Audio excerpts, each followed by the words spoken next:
Alright, I have article number 10, and it's called On Stir and Serve Recipes for Teaching by Susan Ohanian? Ohanian? Anyway, yes. The first quote is that children need real teachers and real teachers must be trained. So this article was about how teachers need to be trained and how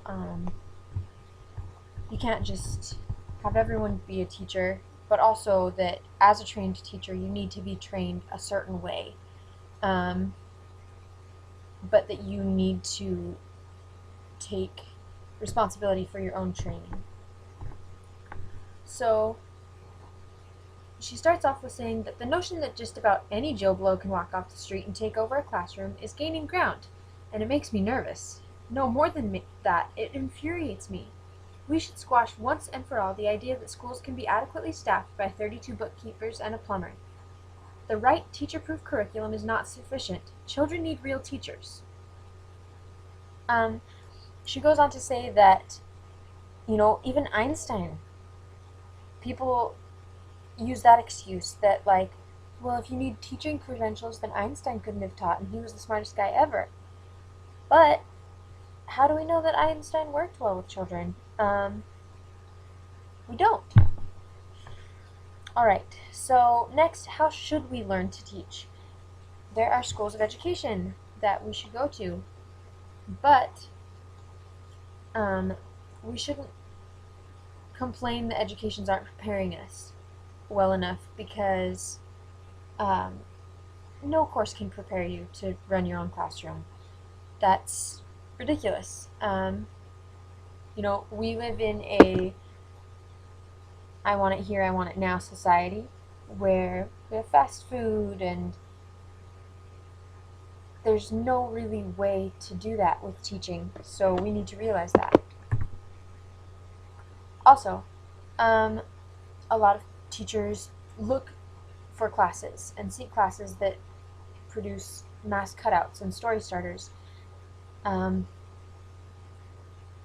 As a teacher, she says that she totally understands that, and she spent about 10 years of her teaching career doing that, and then realizing that, although that wasn't wasted time, she needed to get rid of all of it.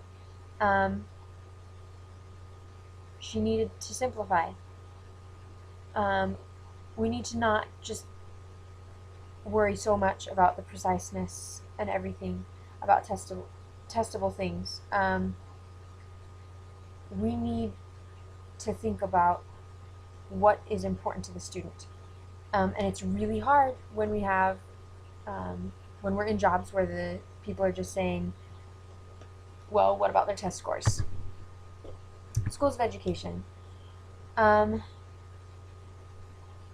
schools of education, we need to get a sense of purpose and not just a timetable. A map isn't of much use if you don't know where you're headed, right? So you need to know where you want to be going. A lot of critics of schools of education say that prospective teachers would be better off just going and observing. But if they don't know what to observe, you kind of need to be educated to be a good observer.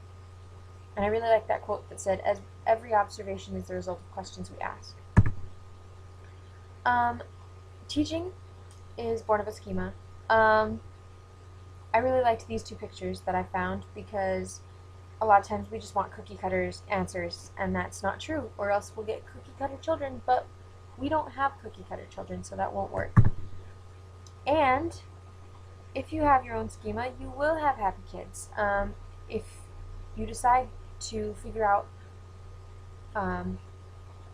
by just practice, trial and error, that's really the only answer to any problem or any teacher. You need to be educated, but they can only give you one piece of the puzzle, and you have to figure out the rest on your own. And that's it. That's what this article is about. Thanks.